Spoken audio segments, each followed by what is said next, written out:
Hello students, I am Lata Thapliyal, your physical education teacher. So students, today I am going to teach you class 12, chapter training in sports. Learning objectives are sports training, meaning and definition of sports training.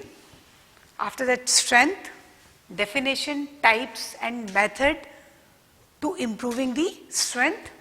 Endurance, definition, types and methods to develop endurance. Speed, definition, type and method to develop speed. Flexibility, definition, types and method to improve flexibility. Coordinative ability and circuit training. So students, before we start the chapter, firstly we know the exact meaning of sports training, right? Training means the process of preparation for some task.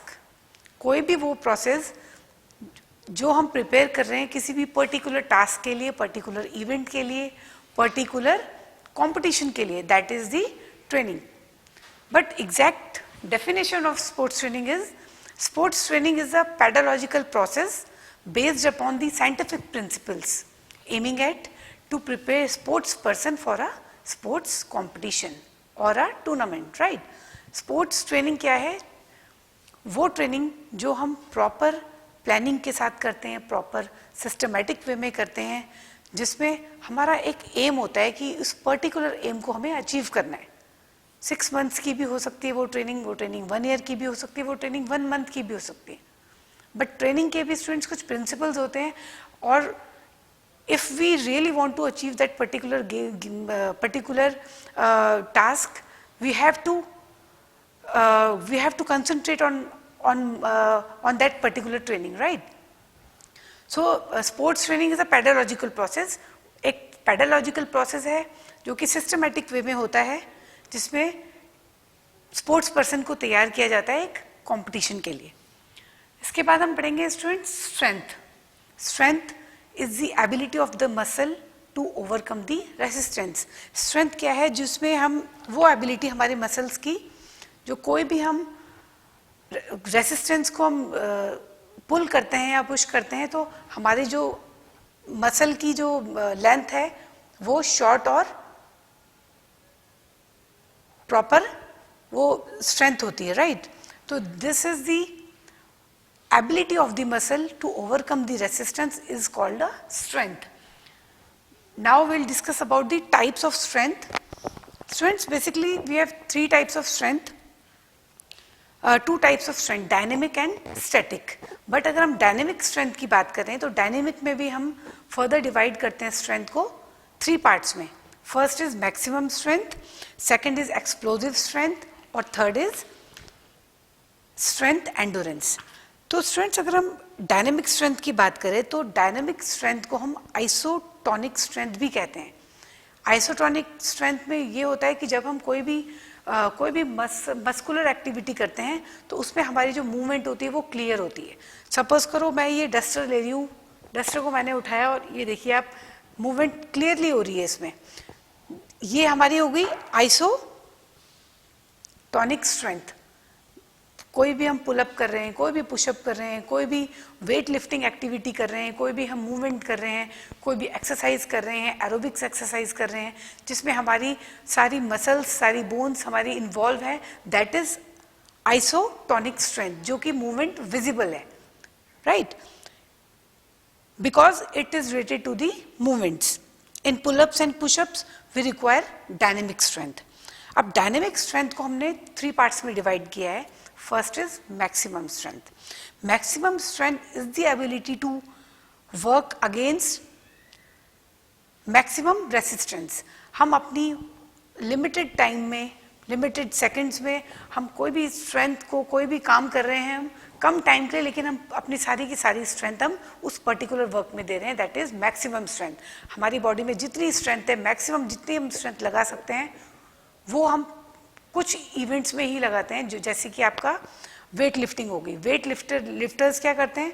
एक ही बारी में वो कोई भी जो wait होता है उसको उठाते हैं. कुछ सेकंड्स के लिए वो शो करते हैं कि उन्होंने प्रॉपरली उसको पुल किया है, प्रॉपर उन्होंने उस वेट को लिफ्ट किया है, और उसके बाद वो वेट रख देते हैं. तो वो उन्होंने मैक्सिमम स्ट्रेंथ उस वेट लिफ्टिंग में लगा दी है, right?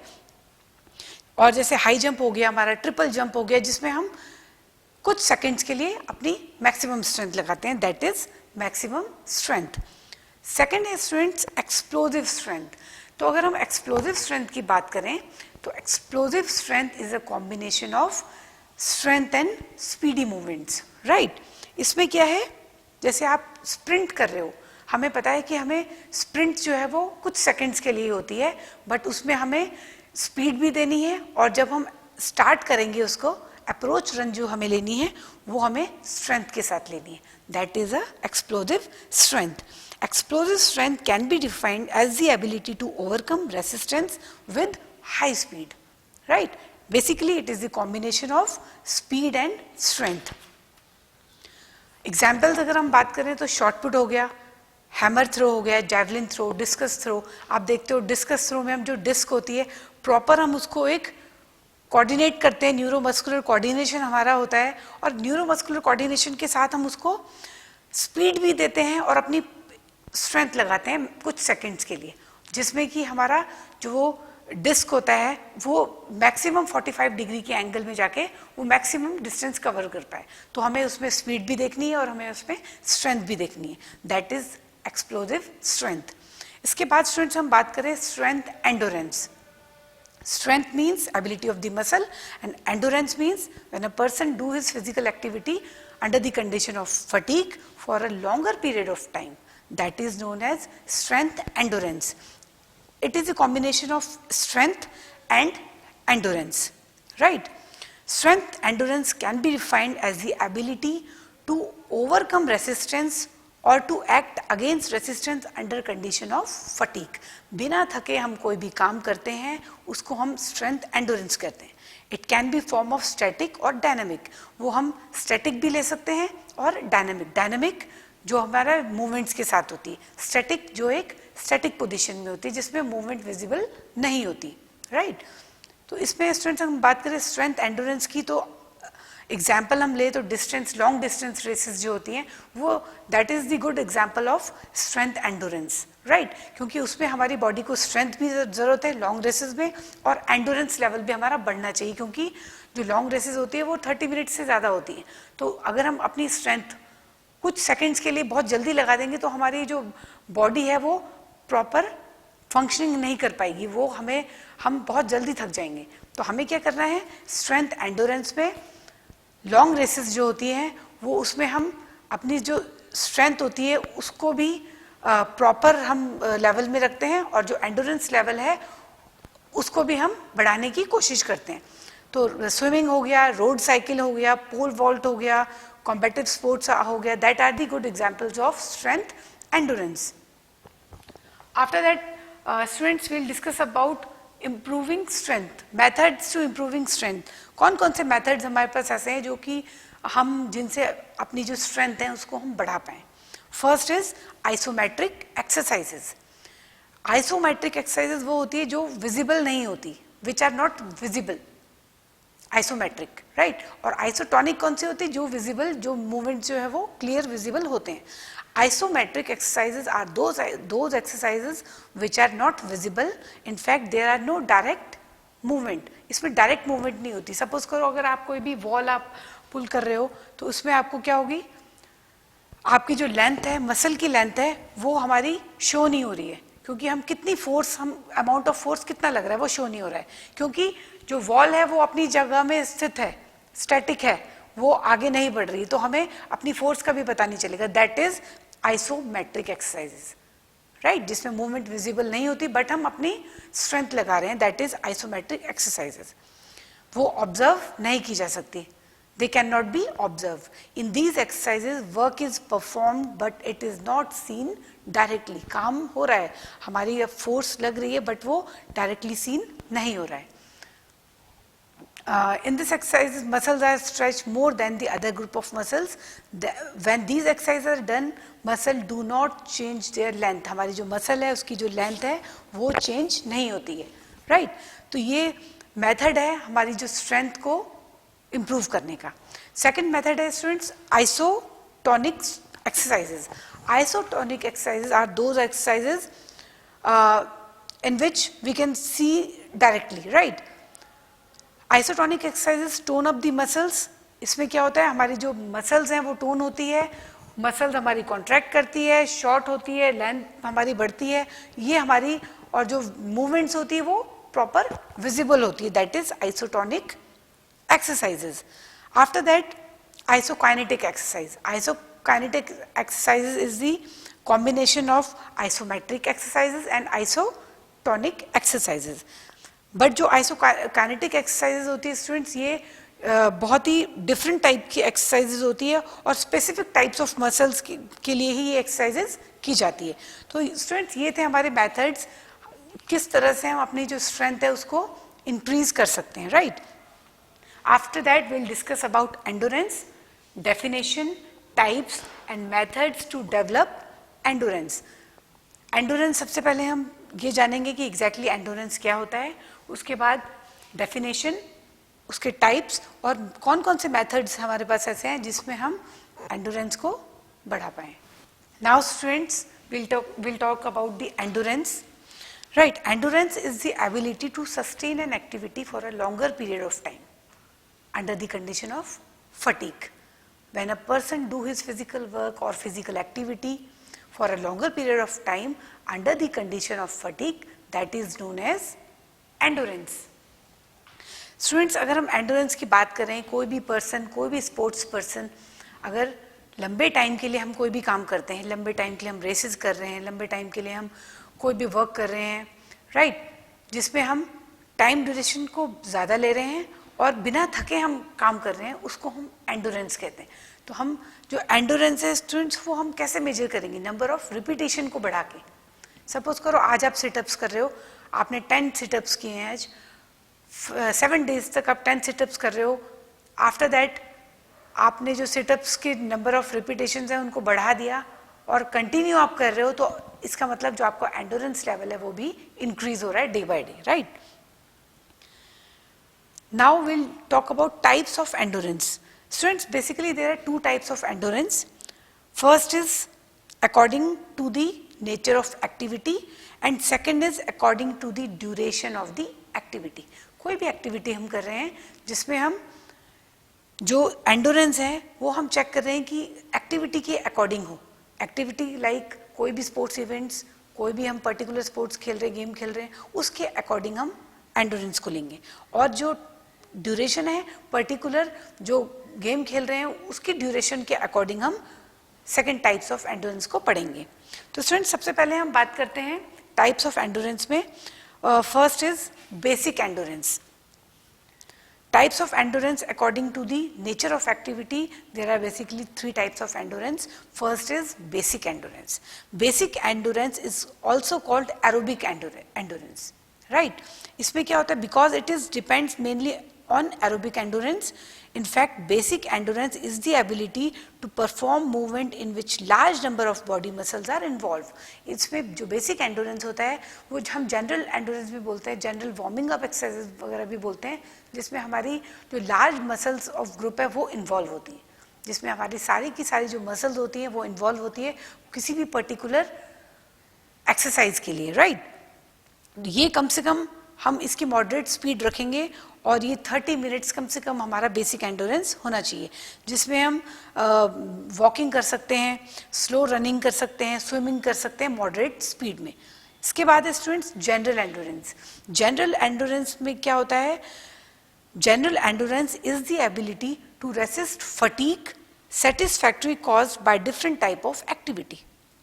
This activity may be aerobic or anaerobic. Aerobic और anaerobic मैंने आपको बताया था, aerobic with the presence of oxygen और anaerobic less presence of oxygen, जो कि स्पीडी मूवमेंट्स होती हैं, जो हमें स्प्रिंट वगैरह जो हम फास्ट मूवमेंट करते हैं जिसमें हमें जो ऑक्सीजन इनटेक होता है वो हमारा कम हो जाता है, वो हमारा एनएरोबिक होता है.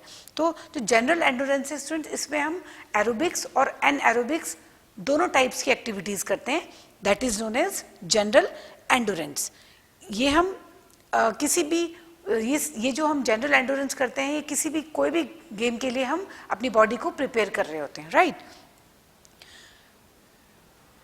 Or it can be said that general endurance enable a sports person to perform different type of activities for a longer time of period under the condition of fatigue. बिना थके हम एरोबिक्स एक्टिविटीज़ कर सकते हैं बिना थके और लंबे टाइम के लिए, राइट।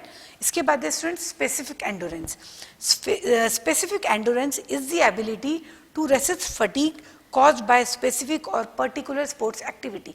कोई भी काम कर रहे हैं हम, कोई भी पर्टिकुलर एक्टिविटी कर रहे हैं, स्पेसिफिक एंडोरेंस जैसे कि कोई रनर है, हमें पता है उसको हमें रनिंग के लिए हमें तैयार करना है, और रनिंग भी बहुत टाइप्स की होती है कि हम शॉर्ट रेसेस के लिए तैयार कर सकते हैं, स्प्रिंट्स के लिए तैयार कर सकते हैं, और मैराथन के लिए, क्रॉस कंट्री के लिए, long races, long distance races के लिए हम तैयार कर सकते हैं।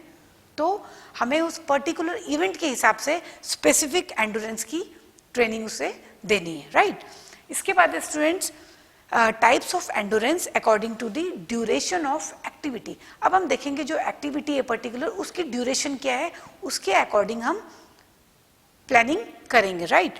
फर्स्ट है आपका स्पीड एंडोरेंस। स्पीड एंडोरेंस में स्टूडेंट्स ये एक एबिलिटी है to resist fatigue in activity lasting up to 45 seconds. Suppose करो एक स्पीडी मूवमेंट है, 400 मीटर हम रेस कर रहे हैं, स्प्रिंट कर रहे हैं 400 मीटर की, तो उसमें हम जो लास्ट हमारे 45 सेकंड होते हैं उसमें हम अपनी जो स्पीड होती है उसको बढ़ा देते हैं, राइट। अभी तक हम एंडोरेंस लेवल चल रहे थे और जैसे ही लास्ट 45 मिनट्स आए उसमें हमने अपनी स्पीड बढ़ा दी ताकि हम मैक्सिमम डिस्टेंस कवर कर पाए मिनिमम टाइम में। After that short term endurance. Short term endurance हमारा होता है जो कि 45 सेकंड से 2 मिनट्स के अंडर में आता है। जो लास्ट हमारे 45 मिनट्स से 2 मिनट्स का टाइम होता है उसमें हम अपनी स्पीड को बढ़ा देते हैं, और ये हमारा थोड़ा सा जो शॉर्ट टर्म एंडोरेंस है वो हमारा 800 मीटर रेसेस से शुरू होता है। Short term endurance is needed to resist fatigue in sports activities lasting from about 45 second to 2 minutes. This endurance also depends on a large extent on strength, endurance and speed endurance. जो हम 800 metre race कर रहे हैं, starting जो हम लेंगे strength, उसमें हम अपनी एंडोरेंस पावर को हम मेंटेन रखेंगे, स्ट्रेंथ और एंडोरेंस को, और जब लास्ट 45 सेकेंड्स हमारे पास होंगे उसमें हम अपनी जो हमारी जो स्पीड है उसको हम थोड़ा सा इंक्रीज कर देंगे बाकी जो डिस्टेंस है उसको कवर करने के लिए। उसके बाद है students middle term endurance. Middle term endurance क्या होता है, जो लास्ट के हमारे 2 से लेके 11 मिनट्स होते हैं उसमें हम अपनी जो स्पीड है उसको इंक्रीज करते हैं, और ये 1500 मीटर रेसेस से स्टार्ट होता है। The middle term endurance is needed for such sports activities which last from 2 to 11 minutes. It also depends on strength endurance and speed endurance, but to a limited degree. The endurance needed for 1500 meter race and steeplechase race by a runner is most suitable example of middle term endurance. इसमें last के जो हमारे 2 to 11 minutes हैं उसमें हमें अपनी जो speed होती है उसको बढ़ाना होता है ताकि हम मैक्सिमम डिस्टेंस को कवर कर पाएँ. After that long term endurance, ये हमारी क्रॉस कंट्री रेसेस हो गई, 10,000 मीटर रेसेस हो गई, मैराथन हो गई, इनके लिए ये काम आता है, और लास्ट 11 मिनट्स में हम अपनी स्पीड को इंक्रीज करते हैं. तो स्टूडेंट्स ये हमने पढ़ा endurance, definition, meaning of endurance, types कौन कौन से होते हैं, मेथड्स कौन कौन से हैं डेवलप एंडोरेंस को करने के लिए. इसके बाद हम पढ़ेंगे स्टूडेंट स्पीड. अच्छा, मेथड हम अगर अब देखें तो मेथड कौन कौन से होते हैं एंडोरेंस को बढ़ाने के लिए. First is continuous training method, जिसमें स्टूडेंट्स हमारी जो ट्रेनिंग शेड्यूल है वो कंटिन्यूस रहेगा without taking any break. Continuous training is one of the best method for improving endurance. In this method of training, an exercise is performed for a longer duration time without any break. इसमें हम जो exercises वगैरह होंगी वो हम continue करते रहेंगे बिना break लिए. ये हमारा method है endurance को बढ़ाने के लिए. In this method, intensity remains low. जो हमारी इंटेंसिटी होगी कोई भी काम करने की वो लो रहेगी, लेकिन जो ड्यूरेशन होगा वो लॉन्ग रहेगा. In this method, intensity remains low because the exercise is done for a longer period.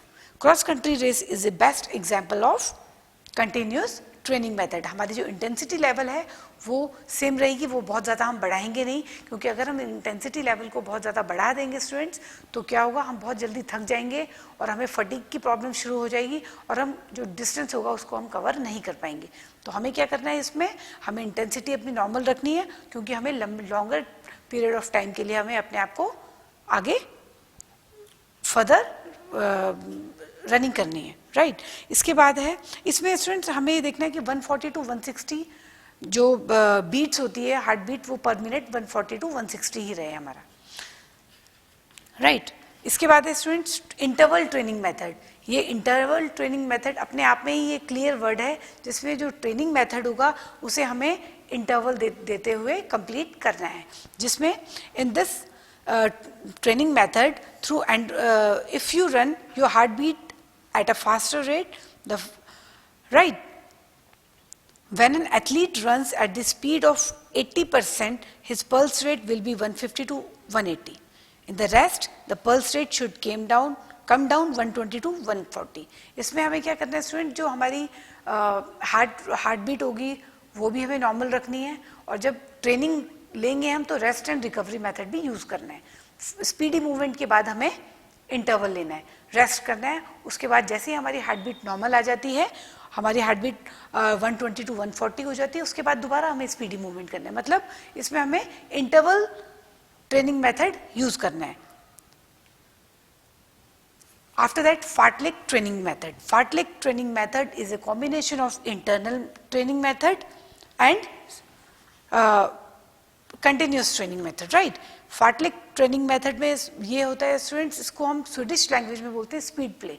इसमें हम बहुत स्पीडी मूवमेंट्स भी लेते हैं, थोड़ा इंटेंसिटी अपनी लो करते हैं, फिर हाई करते हैं, राइट। इसमें जो हमारी हार्ट रेट होती है वो 140 टू 180 पर मिनट होती है। Duration of training depends upon the experience of athlete, but most probably it lasts a minimum of 45 minutes. ये जो फार्टलेक ट्रेनिंग मेथड है ये 45 मिनट्स का आपको 45 मिनट्स कम से कम इसकी टाइमिंग होनी चाहिए। It is such a training method that blends continuous training with interval training. This training method lays emphasis on both aerobics and anaerobics, right? In this method, pace or speed is not pre-planned. ये जो हमारा फार्टलेक training method है, इसमें pace और speed जो है वो pre plan नहीं होता है, राइट। और ये जो होता है ये हमारा मोस्टली माउंटेनिंग टाइप हमारी जो एक्टिविटी होती है ये वो होती है। This training method lays emphasis on both aerobics and anaerobic system. In this method, pace or speed is not pre-planned, and thus it is left to the discretion of individual, right? इसमें हमें environment के हिसाब से हमें चलना पड़ता है, surroundings के हिसाब से चलना पड़ता है। जैसे इसमें हिल्स भी आते हैं, रिवर भी आता है, फॉरेस्ट आता है, मडी रोड्स आते हैं, मेटल रोड्स आते हैं, ग्रासी ग्राउंड्स आते हैं। तो सपोज करो आप ये जो फार्टलेक ट्रेनिंग मेथड हम लोग कर रहे हैं, तो इसमें हम प्लेन रोड आई तो हमने इसमें अपनी जो स्पीड होती है उसको हमने बढ़ा दिया। उसके बाद हमारे पास हिली एरिया है तो उसमें हमारी ऑटोमेटिकली जो हमारी जो स्पीड होगी स्टूडेंट्स वो कम हो जाएगी, राइट, क्योंकि हमें जो हमारा एनाएरोबिक प्रोसेस है वो स्टार्ट हो जाएगा, हमें जो ऑक्सीजन इनटेक है वो कम हो जाएगी, तो स्पीड हमारी ऑटोमेटिकली स्लो हो जाएगी। उसके बाद दोबारा हमारे पास प्लेन रोड आती है, रिवर आता है, तो हम अपनी स्पीड को उसमें कभी फास्ट और कभी लो हम इजीली कर सकते हैं। That is known as fartlek training method, और ये हमारा बहुत ही अच्छा मेथड है हमारे एंडोरेंस लेवल को बढ़ाने के लिए, right. After that students will talk about speed, definition, types and method to develop speed. Speed क्या होता है students? Maximum distance cover in minimum time. अगर हम बात करें टाइप्स ऑफ स्पीड की, इसमें first is reaction ability, second is acceleration ability, third is movement speed, fourth is locomotor and fifth is speed endurance. Reaction ability students depends completely on coordinative process, so it is also considered a coordinative ability. Reaction ability is the ability to react effectively. हम कोई भी काम कर रहे हैं, कोई भी task कर रहे हैं, कोई भी इवेंट कर रहे हैं, कोई भी गेम्स एंड स्पोर्ट्स कर रहे हैं, उसमें हमारे बॉडी का रिएक्शन एबिलिटी क्या है, कितना क्विक हम रिएक्ट करते हैं किसी भी चीज को, that is known as reaction ability.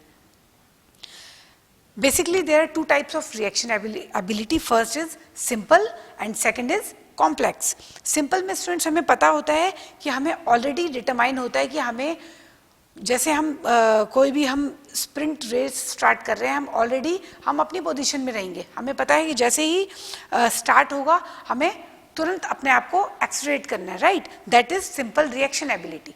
और कॉम्प्लेक्स रिएक्शन एबिलिटी कौन सी होती है? जिसमें हमें नहीं पता होता है और अचानक से हमें अनएक्सपेक्टेड सिग्नल्स मिल जाते हैं, जो कि that is complex reaction ability. It is the ability to react quickly and accurately to undermine on unexpected signals. These signals are unexpected for sports person because he or she does not know when and to which signal he or she has to react, such as facing a ball in cricket by a batsman. Simple. कोई भी cricketer है, वो batsman है, वो अचानक से उसको पता नहीं कि जो बॉल आने वाली है वो स्पीड में आ रही है या स्लो आ रही है, तो वो उसको क्विक रिकवर करना है, क्विक रिएक्शन देना है उस पर्टिकुलर बॉल में. तो that is complex reaction ability. Complex reaction ability में हमें प्रॉपर नहीं पता होता है कि हमें रिएक्शन किस हिसाब से देना है, that is complex. And simple में हमें पहले से हम डिटरमाइन होते हैं कि हमें इस टाइप ये जो एक्टिविटी है इस टाइप से हमें रिएक्ट करना है इसमें. उसके बाद है students acceleration ability. It is the ability to achieve maximum speed for a stationary position. ठीक है, जो भी हमारी स्टेशनरी पोजीशन है उसमें हमें मैक्सिमम स्पीड देनी है. Generally sprinters achieve their maximum speed after approximately 6 second. जो स्प्रिंटर्स होते हैं वो जब अपनी मैक्सिमम स्पीड देते हैं वो जनरली आफ्टर 6 मिनट्स के बाद देते हैं. That is acceleration ability. इसके बाद है मूवमेंट स्पीड. मूवमेंट स्पीड है it is the ability to do a movement in a minimum time, right. कोई भी हम एक्टिविटी कर रहे हैं, मिनिमम से मिनिमम टाइम में हमें वो स्पीडी मूवमेंट बनाना है. स्पीडी जो हमारी स्पीड है उसको हमें इंक्रीज करना है.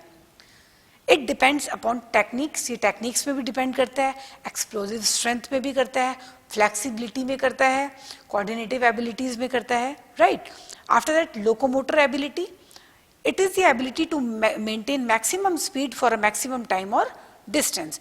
ठीक है, मैक्सिमम स्पीड हमें चाहिए जो कि मैक्सिमम टाइम और डिस्टेंस को भी कवर करे. This ability is significant in only a few sports events such as 100 meter, 200 meter and 400 meter races. इसके बाद स्टूडेंट्स मेथड कौन कौन से होते हैं स्पीड को डेवलप करने के. First is acceleration runs, after that pace run, right. ये जो दो मेथड है स्टूडेंट्स, इनसे हम अपनी जो हमारी जो स्पीड है हम उसको इम्प्रूव कर सकते हैं. इसके बाद है स्टूडेंट्स हम पढ़ेंगे फ्लेक्सिबिलिटी.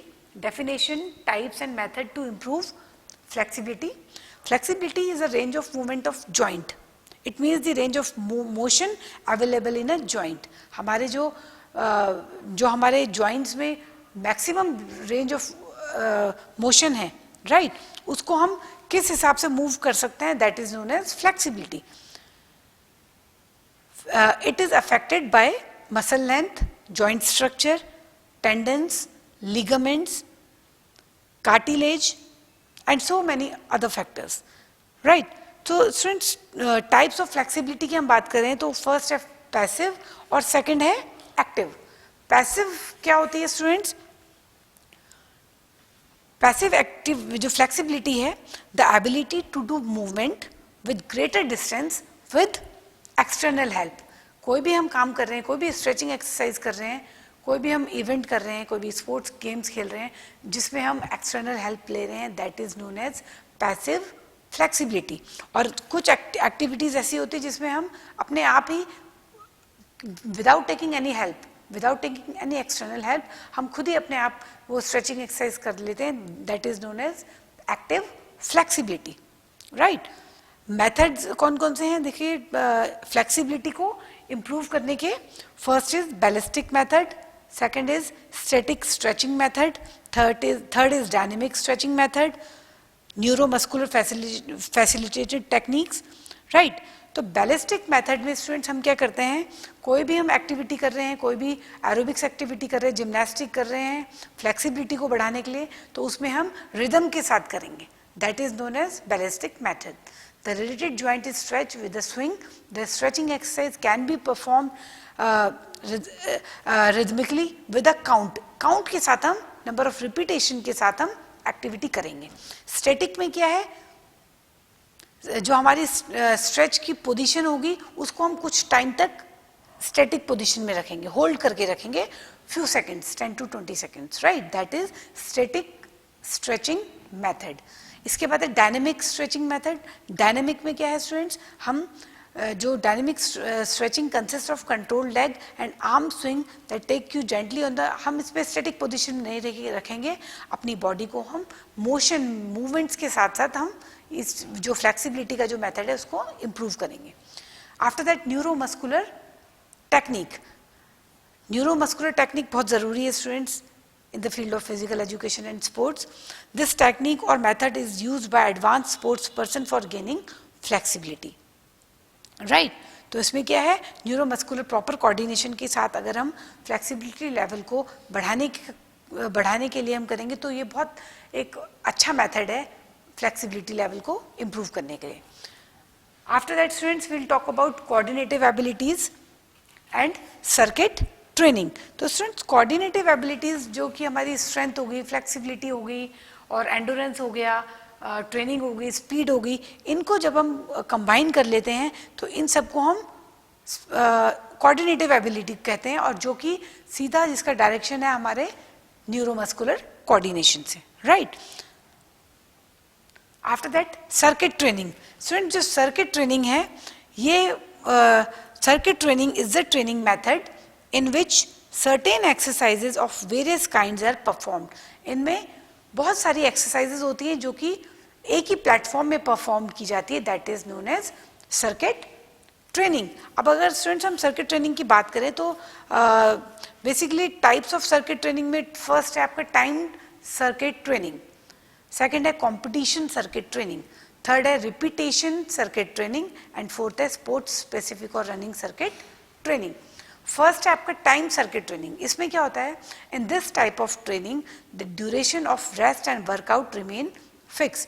हमें माइंड में हमारे सेट होता है कि जो हमारा वर्कआउट है उसकी ड्यूरेशन कितनी है और जो हमारा रेस्ट है, रेस्ट एंड रिकवरी लेवल है, उसका जो टाइम आउट है वो कितना है. Right?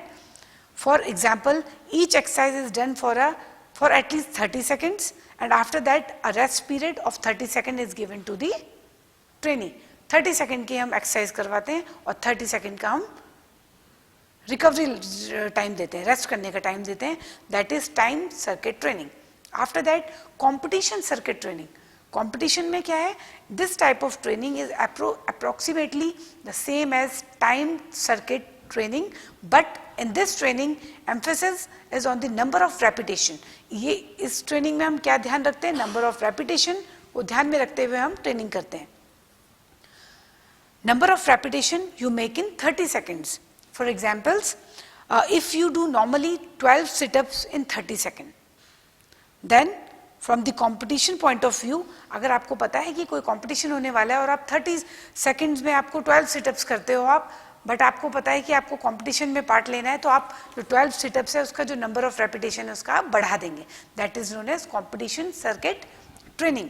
After that, repetition circuit training. Repetition circuit training is appropriate for those sports person who have different level of physical fitness. In fact, sports persons who are more physically fit are able to do more number of repetition. Students, ये हमारे fitness level में fitness level को ध्यान में रखते हुए हम repetition circuit training करते हैं. सपोज करो किसी स्पोर्ट्स पर्सन का फिटनेस लेवल बहुत अच्छा है तो उसको हम जो नंबर ऑफ रिपीटेशन लेवल है उसको हम बढ़ा देंगे. अगर कोई फिजिकली इतना फिट नहीं है तो उसका जो नंबर ऑफ रिपीटेशन लेवल है वो हम कम कर देंगे. ये according to the sports person हम करते हैं repetition circuit training. After that will talk about sports specific और रनिंग सर्किट ट्रेनिंग. ये अपने आप में ही जो टर्म है वो क्लियर है स्टूडेंट्स, जिसमें कि हम पर्टिकुलर जो स्पोर्ट्स होता है, स्पेसिफिक स्पोर्ट्स होता है, उसके लिए हम ट्रेनिंग शेड्यूल करते हैं. राइट? तो सर्किट ट्रेनिंग का अगर हम देखें तो exercise are simple to learn and simple to execute. Simple हम लर्न कर सकते हैं और हमें एग्जीक्यूट कैसे करना है उस पर्टिकुलर ट्रेनिंग को वो हम इजीली देख सकते हैं. Exercise are perform with medium resistance और विद मीडियम वेट। जो भी हम एक्सरसाइज करेंगे इसमें सर्किट ट्रेनिंग में, वो हम मीडियम परफॉर्मेंस करेंगे और मीडियम वेट भी हम मीडियम ही यूज करेंगे इसमें। नंबर ऑफ रिपीटेशन धीरे धीरे हम बढ़ाते रहेंगे, एंडोरेंस लेवल बढ़ाते रहेंगे, जो कि नंबर ऑफ रिपीटेशन से ही बढ़ेगा। Its aim is to develop endurance and strength. It involve exercise of whole body parts. It is given to sports person in the preparatory period for developing basic endurance and strength। जो circuit training होती है वो हम sports person को starting में देते हैं, जो प्रिपरेटरी पीरियड होता है उसी में देते हैं, जिससे कि उनकी जो स्ट्रेंथ है और जो स्पीड है वो इंक्रीज हो जाए। Training must be perform under gradually increasing strain, right. जो हमारी जो ट्रेनिंग होती है वो धीरे धीरे हम उसको इंक्रीज कर सकते हैं, जिससे कि जो स्पोर्ट्स पर्सन होते हैं उनमें ओवरलोड की प्रॉब्लम ना आ जाए। So students, thanks for watching.